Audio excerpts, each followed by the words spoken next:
आज मैं लोकी सीज़न के सभी एपिसोड को इस वीडियो के अंदर शॉर्ट में एक्सप्लेन करने वाला हूँ। चलिए बिना किसी के वीडियो को शुरू करते हैं। आगे बढ़ने से पहले अगर आप इस चैनल पर नए आए हो तो आप इस चैनल को सब्सक्राइब कर बेल आइकन दबा दो ताकि आपको फ्यूचर में ऐसी नई वीडियो सबसे पहले मिलती रहे। चलिए अब बिना किसी के इस वीडियो को शुरू करते हैं।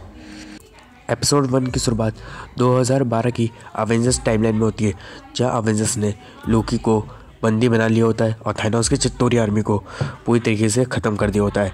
तभी वहाँ पर फ्यूचर के आयरन मैन यानी कि टोनी स्टार्क और साथ में एंट मैन यानी कि स्कॉट, ये लोग आते हैं डेसरेट को लेने के लिए।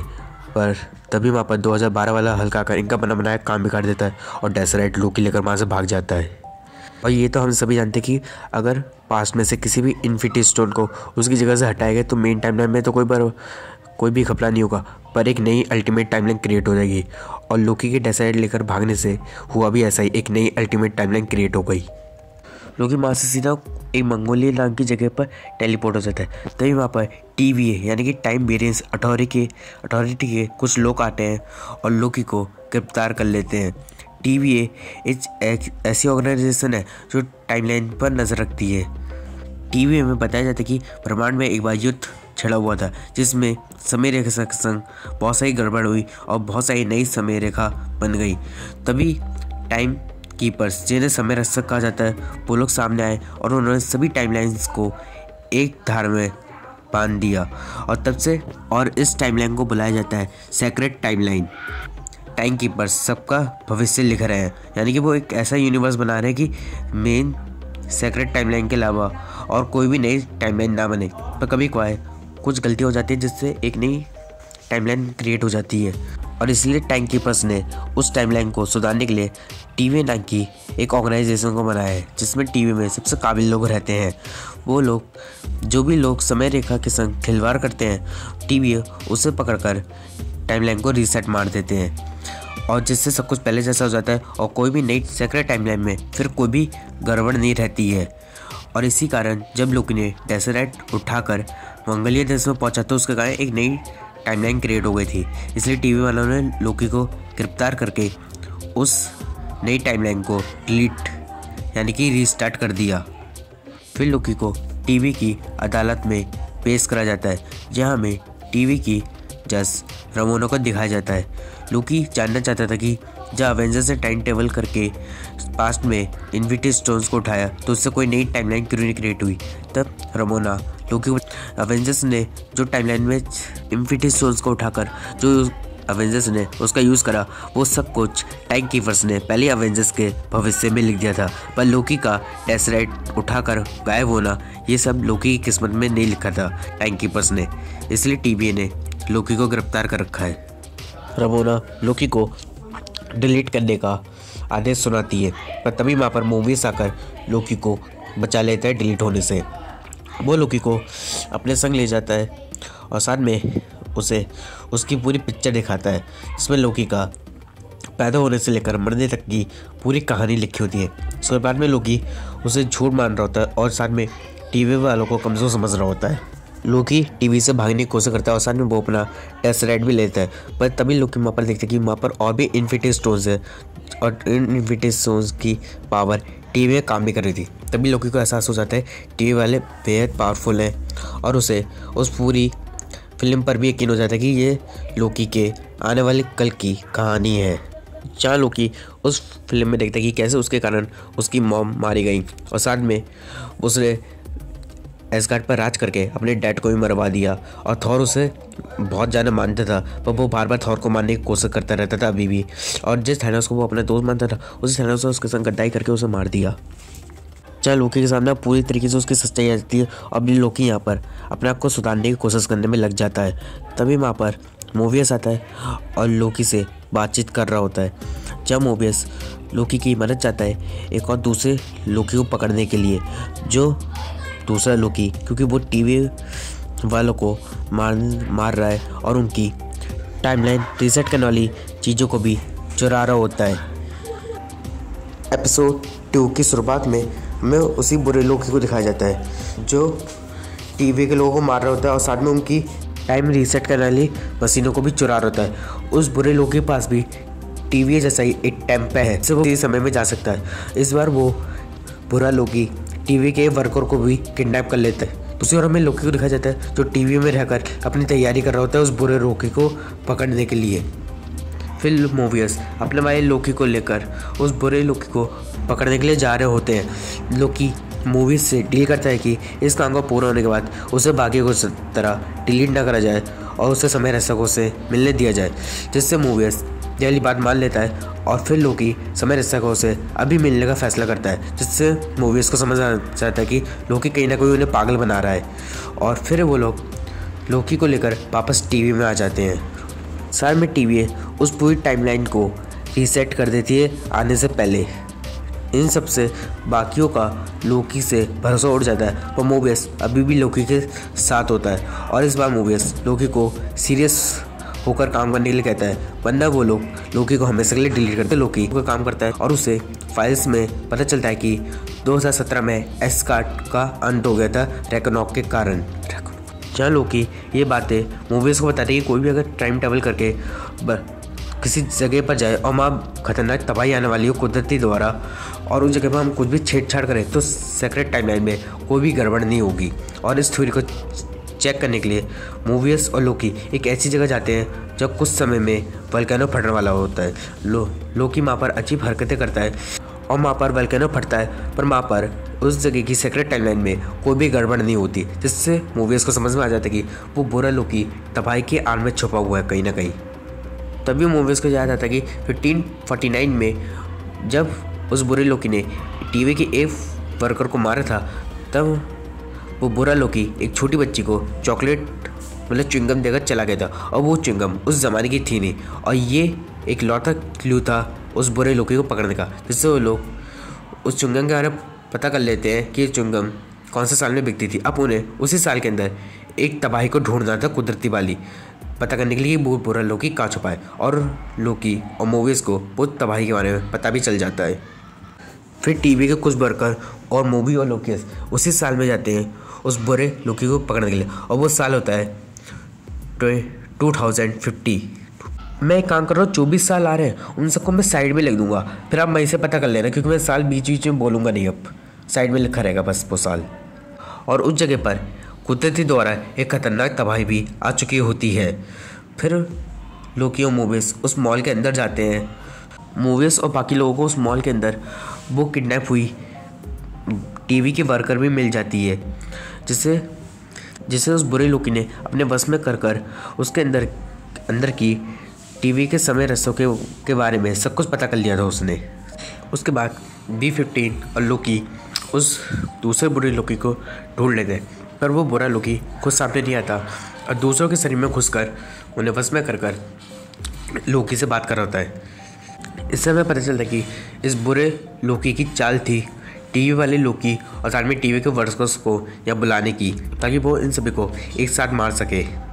लोकी उस दूसरे लोकी से बात करता है और बताता है कि ये दोनों लोकी मिलकर समय रक्षकों की कुर्सी छीनकर पूरे टीवी पर राज कर सकते हैं, पर इस दूसरे लोकी को इन सब में कोई इंटरेस्ट नहीं होता। फिर अचानक से वो लोकी सामने आता है और ये और कोई नहीं बल्कि एक लेडी लोकी होती है। ये लेडी लोकी वहाँ पर रखे सभी टाइमलाइंस को रीसेट करने वाली मशीनों को एक्टिव कर देती है और उन्हें पोर्टल्स के जरिए अलग अलग जगह भेज देती है, जिससे पूरी सेक्रेट टाइमलाइन की धज्जियाँ उड़ जाती हैं। यानी कि इस लेडी लोकी का प्लान था पूरे सेक्रेट टाइमलाइन की धज्जियाँ उड़ाना, और लोकी भी ये सब देखकर काफ़ी ज़्यादा डर जाता है। फिर वो लेडी लोकी एक पोर्टल खोलती है और उसके अंदर चली जाती है।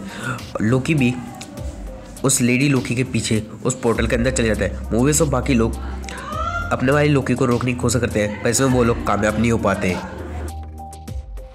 एपिसोड 3 की शुरुआत में हमें सिल्फी को दिखाया जाता है, और मैं बता दूं कि इस लेडी लोकी का नाम सिल्फी है, जो C-20 के दिमाग को ट्रीट कर रही हुई थी, क्योंकि हमें पता है कि सिल्फी ने C-20 के दिमाग को पढ़कर उसके अंदर की साइड टीवी की इंफॉर्मेशन जान ली थी और ये भी पता लगा ली थी कि टाइम कीपर्स कौन से कमरे में रह रहे हैं, क्योंकि हमें मालूम है कि सिल्फी ने टाइमलाइन को रीसेट करना, और उस टाइमलाइन के संग क्या हुआ इसके बारे में तो हम कुछ भी नहीं जानते, पर हो सकता है सिल्फी ने, ये कह सकते कि सिल्फी ने सेक्रेट टाइमलाइन को बिगाड़ कर टीवी के अधिकतर लोगों को काम पर लगा दिया था, इसलिए जैसे सिल्फी टीवी पे पहुंचती है तो उसका रास्ता खाली होता है। पर अभी भी टीवी में कुछ कार्ड्स होते हैं जिन्हें सिल्फी उनसे लड़कर उन्हें डिलीट कर देती है।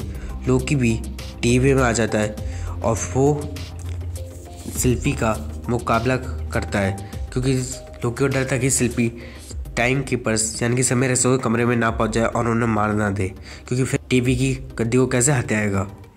सिल्फी टाइम कीपर्स के कमरे तक पहुंच जाती है, पर तभी लोकी वहाँ आकर सिल्फी से लड़ने लग जाते हैं। उन सब में वहाँ पर रमोना भी आ जाती है और उसी वक्त लोकी सिल्फी का टेम्पैड चुरा कर उसे पोर्टल खोल देते हैं, जिससे वो लोग एक अलग ही जगह टेलीपोर्ट हो जाते हैं। सिल्फी लोकी से वो टेम्पैड वापस ले लेती है और उसे पता चलता है कि टेम्पैड की बैटरी डाउन हो चुकी है। लोकी और सिल्फी के बीच टेम्पैड के लिए लड़ाई होती है, जिसमें लोकी टेम्पैड को अपने जादू से गायब कर देता है। तभी सिल्फी और लोकी को समझ में आता है वो एक कयामत वाली जगह में फंस गए हैं, क्योंकि उस टेम्पैड में कई सारे कयामत की जगह सेब थी, जहाँ पर सिल्फी अक्सर छुपा करती थी टीवी वालों से। लोकी और सिल्फी एक और बार फिर से एक दूसरे से लड़ना चाहते थे, वो लोग नहीं लड़ते, क्योंकि लोकी ने उस टेम्पैड को अपने जादू से गायब कराया और लोकी उस टेम्पैड को बिना सिल्फी के चार्ज नहीं कर सकता, क्योंकि उसे चार्ज करने का तरीका सिर्फ सिल्फी को पता है। यानी कि इन दोनों को इस ग्रह से बाहर निकलने के लिए एक दूसरे की ज़रूरत है, और ये दोनों लेमेंटियस 1 नाम के एक ग्रह पर है, और उस ग्रह पर 12 घंटे बाद एक चांद टकराने वाला है, जिससे ये पूरा ग्रह खत्म हो जाएगा। इसका मतलब इन्हें 12 घंटे के अंदर अंदर इस ग्रह से निकलना होगा। रास्ते में इन्हें दोनों को एक लेडी से पता चल जाता है कि इस ग्रह से बाहर जाने का रास्ता एक रॉकेट है, स्पेस रॉकेट। उसकी मदद से ये लोग इस ग्रह से बाहर निकल सकते हैं, और उस स्पेस रॉकेट तक पहुंचने के लिए इन्हें ट्रेन की ज़रूरत है, जो यहाँ से कुछ सी दूर है, और वो ट्रेन किसी बात निकल सकती है। इसीलिए दोनों जल्द से जल्द उस ट्रेन के पास पहुँच रहे होते हैं। ये लोग उस स्टेशन पर पहुँच जाते हैं और लोकी वहाँ पर एक गार्ड का रूप लेता है, और सिल्फी वहाँ मौजूद सभी गार्ड्स को अपने वश में कर ये दोनों ट्रेन के अंदर घुस जाते हैं। और यहाँ पर सिल्फी और लोकी के बीच अब थोड़ी बहुत दोस्ती भी हो गई थी। फिर सिल्फी सो जाती है, क्योंकि वो काफ़ी थक गई थी इन सब भागम भाग से। लोकी कुछ ज़्यादा शराब पी लेता है और उसे वो शराब चढ़ भी जाती है, जिससे वो ट्रेन में नाचने गाने लग जाता है, जिससे गार्ड्स को लोकी पर शक हो जाता है। तभी गार्ड्स वहाँ पर आते हैं और लोकी और सिल्फी से लड़ाई करना शुरू कर देते हैं। इस लड़ाई के दौरान लोकी ट्रेन से गिर जाता है, क्योंकि गार्ड्स लोकी को उठाकर ट्रेन के बाहर फेंक देते हैं। सिल्फी भी लोकी के पीछे ट्रेन से कूदती है, क्योंकि टेम्पैड अभी भी लोकी के पास ही था। सिल्फी को पता चलता है कि लड़ाई के दौरान और साथ में ट्रेन से गिरने के कारण टेम्पैड टूट चुका है। तो सिल्फी काफ़ी ज़्यादा नाराज़ होती है, और इनके इस घर से निकलने की आखिरी उम्मीद टेम्पैड थी, अब वो भी ख़त्म हो गई। लोकी और सिल्फी फैसला करते हैं वो उस रॉकेट को हाईजैक करेंगे और इस ग्रह से निकलेंगे। बस रॉकेट और साथ में इस ग्रह का बर्बाद होना किस्मत में लिखा हुआ था। बातों बातों में सिल्फी लोकी को बता देती है टीवी में काम करने वाले सभी लोग वेरिएंट्स यानी कि समय अपराधी हैं। जैसे लोकी और सिल्फी वेरिएंट्स है, उसी तरह टीवी में सभी लोग वेरिएंट्स है, जितने भी लोग काम कर रहे हैं वहाँ पर। लोकी को तभी याद आता है कि मूवीज़ ने उसे बताया था कि टीवी में काम करने वाले सभी लोगों को टाइम कीपर्स यानी कि समय रक्षकों ने बनाया है। बस सिल्फी बताती है कि ये सब झूठ है, टीवी में काम करने वाले सभी लोग वेरिएंट्स ही हैं, और वो पृथ्वी पर पहले आम इंसान थे और उन्हें टीवी में लाकर उनकी याददाश्त मिटाकर काम पर लगा दिया गया।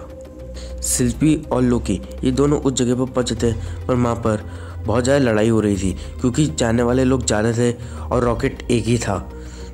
लोकी और सिल्फी बहुत मुश्किल से रॉकेट तक पहुंचते हैं, पर तभी वहाँ पर एक मीटियोर आकर गिरता है और वो मीटियोर सीधा रॉकेट से टकरा जाता है, जिससे पूरा रॉकेट डिस्ट्रॉय हो जाता है। सिल्फी और लोकी अब इसी ग्रह में फंस जाते हैं, इस खतरनाक क़यामत के अंदर। एपिसोड 4 की शुरुआत में हमें रमोना को दिखाया जाता है, जो टीवी के लीडर टाइम कीपर से मिलने आती है। फिर उसके बाद रमोना मोवियस से मिलती है। मोवियस C20 से बात करने न चाहता था, पर रमोना बताती कि जब वो C20 को टीवी में लेकर उसकी हालत पहले से गंभीर थी और वो अब मर चुकी है, जिससे मोवियस काफ़ी ज़्यादा शॉक्ड हो जाता है। लोकी और सिल्वी को पकड़ने का रास्ता सिर्फ C20 जानती थी, अब वो भी मर चुकी है, जिससे मोवियस कन्फ्यूजन में आ जाता है कि अब वो लोकी और सिल्वी को कैसे पकड़ें। दूसरी ओर लोकी काफ़ी ज़्यादा दुख में था कि उसी के कारण सिल्वी और वो इस खतरनाक क़यामत के अंदर फंस गए हैं। शिल्पी लोकी को अपने पास्ट के बारे में बता देगी। जब वो छोटी बच्ची थी और अपने घर एस्गार्ड में खेल रही थी, उसी वक्त रमोना माँ आ जाती है। वो रमोना पहले टीवी की जज नहीं थी बल्कि टीवी की सिपाही यानी कि वर्कर थी। वो लोग शिल्पी को आकर पकड़ लेते हैं समय रेखा में खिलवाड़ करने के कारण, और साथ में उस जगह को पूरा रीसेट मार देते हैं। बट शिल्पी ने कोई भी गलत काम नहीं करा था, बस बहुत छोटी बच्ची थी पर खिलौनों से खेल रही थी और उसे बेफालतू में टीवी में पकड़ लिया। टीवी वाले उसे पकड़ लेते हैं। शिल्पी जब पहली बार टीवी में आई तो वो काफ़ी ज़्यादा डरी हुई थी और उसकी केस की सुनवाई होने से पहले ही शिल्पी रमोना का टेम्पैड लेकर एक पोर्टल खोल के वहाँ से भाग जाती है। और उस दिन से शिल्पी आज तक टीवी से सिर्फ बचती रहती है। लोकी और शिल्पी को कहीं ना कहीं एक दूसरे से प्यार हो जाता है और उन दोनों के कारण एक नई टाइमलाइन बनती है, क्योंकि लोकी और शिल्पी एक ही शरीर के दो अलग रूप हैं और उन दोनों का एक साथ आना ही सबसे बड़ी तबाही थी। और उन्हीं के कारण सेक्रेट टाइमलाइन में एक नई टाइमलाइन क्रिएट हो गई और इसी सब का पता मोवियस, B15 और बाकी लोगों को पता चल जाता है कि लोकी और शिल्पी कहाँ हैं और वो उन्हें पकड़कर वापस टीवी में ले आते हैं। मोवियस भी समझ जाता है कि लोकी कहीं ना कहीं शिल्पी से प्यार करता है और उसका मजाक उड़ाता है। जहाँ लोकी मूवीज़ को सारी सच्चाई बताता है कि टीवी में काम करने वाले हर कोई वेरिएंट्स हैं और उन्हें टाइम कीपर से नहीं बनाया बल्कि समय रेखा से हटाया गया है। मूवीज़ को लगता है कि लोकी टीवी से झूठ बोल रहा है, इसलिए मूवीज़ लोकी को एक ऐसे टाइमलाइन में फंसा देता है जहाँ पर लोकी ने एक लेडी के बाल काट देते और वो लेडी बार बार लोकी को मारती रहती है। मूवीज़ रमोना के पास जाता है और शिल्पी से बात करने के बारे में पूछता है, पर रमोना मूवीज़ को इन सब के लिए मना कर देती है, जिससे मूवीज़ को रमोना पर शक होता है और वो उसका टेम्पलेट चुरा लेता है। दूसरी ओर हंटर B15 को जब से शिल्पी ने छुआ था तब से हंटर B15 को उसकी पुरानी यादें धुंधली धुंधली दिखाई दे रही थी, इसलिए वो वापस शिल्पी के पास जाती है और शिल्पी हंटर B15 को उसकी पुरानी यादें लौटा देती है। अब हंटर B15 भी शिल्पी और लोकी के संग हो जाती है टीवी का सर्वनाश करने के लिए। मूवीज़ को पता चल जाता है कि शिल्पी ने C20 को नहीं मारा बल्कि उसने C20 को उसकी पुरानी याददाश्त वापस लौटा दी थी और अब C20 को मारने वाली और कोई नहीं बल्कि रमोना थी, जिससे मूवीज़ भी टीवी के खिलाफ हो जाता है।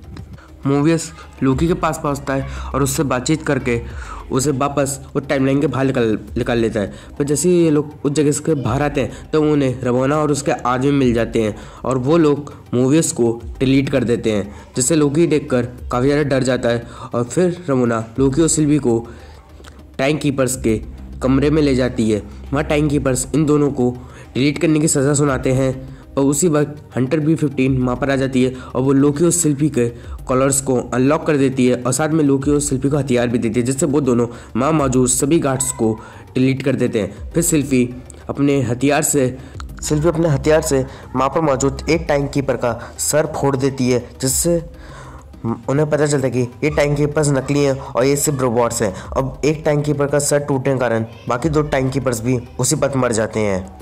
अब इन्हें यह तो पता चल गया था कि ये तीनों टाइम कीपर्स नकली हैं और इन्हें अब ये नहीं मालूम था कि टीवी का करता धरता आकर है कौन। तभी लोकी शिल्पी को प्रपोज करने की कोशिश करता है, पर पीछे से रमोना आकर लोकी को डिलीट कर देती है। शिल्पी रमोना को बंदी बना लेती है और उससे पूछताछ करना शुरू कर देती है। इस एपिसोड के एंडिंग में एक पोस्ट क्रेडिट सीन भी था जहाँ पर हम लोकी को जिंदा देखते हैं और वो समय के अंत एक वाइट नाम की जगह पर पहुंच चुका होता है। अम्मा उसकी मुलाकात 4 अलग अलग लोकी से होती है, जिनमें से एक होता है ओल्ड लोकी, एक होता है किड लोकी, दूसरा क्रोकोडाइल लोकी और ये लोकी कौन है इसका कुछ नहीं जानता मैं। और इसी संग ये एपिसोड कंप्लीट हो जाता है। एपिसोड 5 की शुरुआत वाइट में होती है, जहाँ हमें लोकी को दिखाया जाता है जो बाकी 4 लोकी के संग होता है और वो लोग अलर्ट से बचकर वहाँ से भाग जाते हैं। अलर्ट एक जिंदा तूफान है जो वाइट में आने वाली हर चीज़ को खा जाता है। फिर हमें शिल्पी को दिखाया जाता है जो अभी भी टीवी में होती है और रमोना से पूछताछ करने में व्यस्त होती है। रमोना शिल्पी को बताती कि लोकी अभी भी जिंदा है और वो वाइट नाम की जगह पर है, पर हम उस जगह पर टेम्पलेट से जाया तो नहीं जा सकता, वहाँ पर से डिलीट होकर जा सकते हैं टेम्पलेट के। के ज़रिए नहीं, पर हाँ मास्टर टेम्पर्ड के ज़रिए वापस जरूर आया जा सकता है, जिससे सिल्फी को यकीन हो जाता है कि टीवी का क्रिएटर वॉइड के आसपास ही मिलेगा हमें। और रमोना और मिस मिनट्स भी इस बात पर एग्री कर लेते हैं। मिस मिनट टीवी की AI असिस्टेंट है। तभी रमोना सिल्फी को अपनी बातों में उलझाकर टीवी के कुछ गार्ड्स को वहाँ पर बुला लेती है, जिससे सिल्फी वॉइड में लोकी के पास जाने का प्लान बनाती है और वो अपने आप को डिलीट करके सीधा वॉइड में पहुँच जाती है। मेन लोकी इन 4 लोकी के संग जा रहा था। रास्ते में ये चारों लोकी मेन लोकी को बताते हैं कि अगर हम यहाँ पर कुछ भी करें तो सेक्रेट टाइमलाइन में कोई भी बदलाव नहीं आता। फिर ये चारों लोकी मेन लोकी को लेकर अपनी गुफा में पहुँचते हैं, जहाँ ये लोकी अपनी पूरी कहानी बताते हैं कि कैसे इन लोगों ने समय का भाव बिगाड़ा और फिर टीवी वालों ने इन्हें पकड़कर डिलीट करके यहाँ पर भेज दिया और तब से ये लोग अलग से छुपते फिर रहे हैं। पर हमारे मेन लोकी को ये सब मंजूर नहीं होता और वो टीवी जाकर वापस सिल्फी की मदद करना चाहता था, इसलिए वो इस गुफा से बाहर जैसे निकलने की कोशिश करता है, उसी वक्त वहाँ पर और भी लोकी आ जाते हैं और फिर इन सभी लोकी में जंग छिड़ जाती है, जिसमें हमारे ओल्ड लोकी, किड लोकी, क्रोकोडाइल लोकी और अपना मेन लोकी ये चारों लोकी वहाँ से भाग जाते हैं। फिर सिल्फी जैसी वॉइड में पहुँचती है तो उसका सामना अलॉयड से होता है और वो अलॉयड को जैसे टच करती है, उसी बातों से अलॉयड के अंदर की छवि दिखाई देती है, कैसे अलॉयड एक महल की सुरक्षा कर रहा है और उस महल के ऊपर कोई शक्तिशाली चीज़ मौजूद है, जिससे सिल्फी को यकीन हो जाता है कि टीवी के करता धरता उसी महल के अंदर है। सिल्फी अलॉयड से बचकर जब भाग रही होती है तभी उसे रास्ते में मूवीज मिल जाता है और सिल्फी मूवीज के संग उसकी गाड़ी में बैठकर अलॉयड से बचकर ये दोनों वहाँ से निकल जाते हैं। दूसरी ओर रमोना ने हंटर B-15 को बंदी बना लिया होता है और उससे सिल्फी के बारे में और भी कुछ जानने की कोशिश कर रही होती है, पर हंटर B-15 सिल्फी के बारे में ज़्यादा कुछ नहीं बताती, जिससे रमोना को हंटर B-15 में गुस्सा आ जाता है और फिर वो मिनट्स के पास जाकर उससे कुछ फाइल डाउनलोड करने के लिए कहती है, ताकि वो भी पता कर पाए कि टीवी का करता धरता आकर है कौन। लोकी इन तीनों लोकी के संग मिलकर प्लान बनाता है कि ये लोग अलॉयड को मारेंगे और यहाँ से बाहर निकलेंगे, पर जिस पर ये तीनों लोकी इस बात पर एग्री नहीं करते। वैसे तो अलॉयड आमतौर पर आसमान में रहता था, पर जब भी टीवी वाले किसी चीज़ को डिलीट करके वॉइड में भेजते थे तो अलॉयड उस चीज़ को खाने के लिए ज़मीन पर आ जाता था और ये तीनों लोकी दूर से ऐसा ही कोई नज़ारा देख रहे होते हैं, इसलिए इनकी तो हालत ख़राब हो जाती है और ये लोग फिर इस प्लान को कैंसिल करके अलॉयड को मारने का दूसरा प्लान बनाने लग जाते हैं। उसी बाद मूवीज़ और साथ में सिल्फी में वहाँ पर आ जाते हैं और उन दोनों की मुलाकात लोकी से होती है। लोकी इन दोनों को अपने बाकी के 3 लोकी वर्जन से मिलाता है। फिर सिल्फी सबको सच्चाई बताती कि अलॉयड का काम लोगों को खाना ही नहीं बल्कि एक महल की सुरक्षा करना भी है और उस महल के अंदर ही कोई शक्तिशाली चीज़ मौजूद है और जानते हैं कि वही चीज़ टीवी का करता रहता है। फिर लोकी और सिल्फी एक दूसरे के संग थोड़ा टाइम एक्सपेंड करते हैं और फिर ये लोग फैसला करते हैं कि ये लोग अलॉयड को मारेंगे, पर वो तीनों लोकी इन लोगों का साथ नहीं देना चाहते थे, इसलिए वो तीनों लोकी वापस अपने घर की ओर चले जाते हैं। फिर मूवीज भी टीवी लोग लौट जाता है ताकि वो बाकी लोगों को टीवी की सच्चाई बता पाए। सिल्फी और लोकी ये दोनों मिलकर अलॉयड को मारने की प्लानिंग कर रहे होते हैं। उसके बाद ये लोग अलॉयड को मारने के लिए जैसे ही उसके सामने पहुंचते हैं तो इन दोनों की ताकत अलॉयड के सामने ज़्यादा कुछ नहीं कर पाती, क्योंकि अलॉयड इनसे बहुत ज़्यादा पावरफुल होता है। तभी वहाँ पर ओल्ड लोकी आ जाता है और वो एस काट का एक नकली रूप तैयार कर देता है, जिससे अलॉयड का ध्यान बढ़ जाता है और इन सब में ओल्ड लोकी भी मारा ही जाता है। ये दोनों सिल्फी और लोकी मिलकर अलॉयड को अपने वश में कर लेते हैं और उसे अपने रास्ते से फिर हटा देते हैं, जिससे लोकी और सिल्फी को वो महल दिख जाता है और ये दोनों फिर उसी महल की ओर चले जाते हैं। एपिसोड 6 की शुरुआत लोकी और सिल्फी से होती है। वो दोनों समय के अंत उस महल पर पहुंच चुके होते हैं। जैसे ही लोकी और सिल्फी उस महल के अंदर जाते हैं तो उनकी मुलाकात मिस मिनट्स से होती है। मिस मिनट्स लोकी और सिल्फी से बातचीत करती है और उन्हें बताती है कि वो हीरोनिमस नाम के बंदे के लिए काम करती है जो सब कुछ जानता है और उसी का ही सारा प्लान था लोकी और सिल्फी को यहाँ बुलाने का। हीरो रिमेंस लोकी और सिल्फी की सारी ख्वाहिशें पूरी कर सकता है। लोकी और सिल्फी हीरो रिमेंस का ये ऑफर ठुकरा देते और उससे खुद मिलना चाहते थे, जिससे मिस मिनट्स वहाँ से चली जाती है। दूसरी ओर हमें मिस मिनट्स को दिखाया जाता है जो रमोना के लिए कुछ फाइल्स को डाउनलोड करके लाई थी। रमोना जैसे उन फाइल्स को देखती है तो काफ़ी ज़्यादा शॉक्ड हो जाती है। रमोना के सामने मूवीज आता है और बताता है कि सबको उनकी आज़ादी मिलनी चाहिए, पर रमोना तो बिल्कुल उल्टी सोच की थी और उसे अभी भी नहीं मालूम था कि टीवी का करता धरता है कौन। इसे रमोना माँ से भाग जाती है मूवीज को चकमा देकर। दूसरी ओर हंटर B-15 बाकी लोगों को यकीन दिला देती है कि टीवी काम करने वाला हर कोई वेरिएंट है।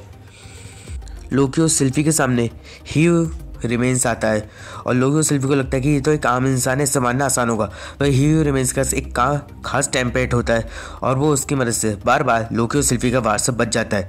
और फिर ही रिमेंस लोकी और सिल्फी को सच्चाई बताता है कि वो उसके ज़रिए यहाँ पर पहुँचे हैं और आगे जो भी लोकी और सिल्फी की किस्मत में होगा वो सब ही रिमेंस के कारण ही होगा।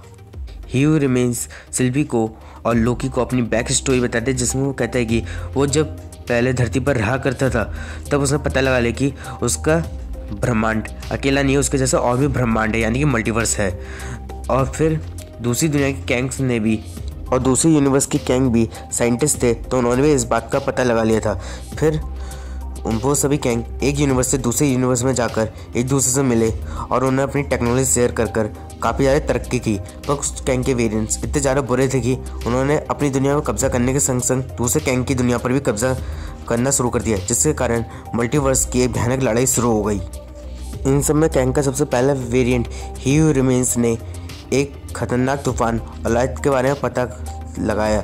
उसने अलायत को अपने वश में कर बाकी सभी कैंग को मरवा दिया और उसके बाद एक सेक्रेट टाइमलाइन को क्रिएट करा ताकि उस टाइमलाइन के अंदर कोई भी दूसरे कैंग का जन्म ना हो पाए और वो अकेला ही टीवी को चलाकर सेव करे मल्टीवर्स की खतरनाक लड़ाई से। एक तरीके से ये समझ सकते हो कि कैंग ही है जो सबका भविष्य लिख रहा है और सेक्रेट टाइमलाइन को आगे बढ़ा रहा है। तभी लोकी और सिल्फी को वो बताता है कि उसने उन दोनों को यहाँ पर इसलिए बुलाया कि वो दोनों ही इस काम को आगे बढ़ा सकते हैं, यानी कि सेक्रेट टाइमलाइन को आगे बढ़ाना।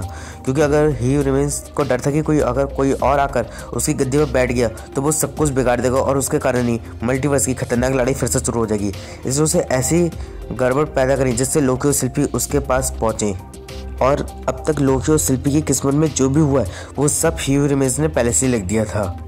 पर इन सब से सिल्फी को लगता था कि ही रिमेंस सबको बचाने की जगह उनकी आज़ादी छीन रहा है, इसलिए सिल्फी ही रिमेंस पर हमला करने जाती है। पर लोकी सिल्फी को रोक लेता है क्योंकि उसे डर था कि कहीं ही रिमेंस को मारने से कैंग के वाकई वेरिएंट्स आज़ाद ना हो जाए और फिर अगर वो आज़ाद हो भी गए तो वो फिर से मल्टीवर्स की भयानक लड़ाई शुरू कर देंगे।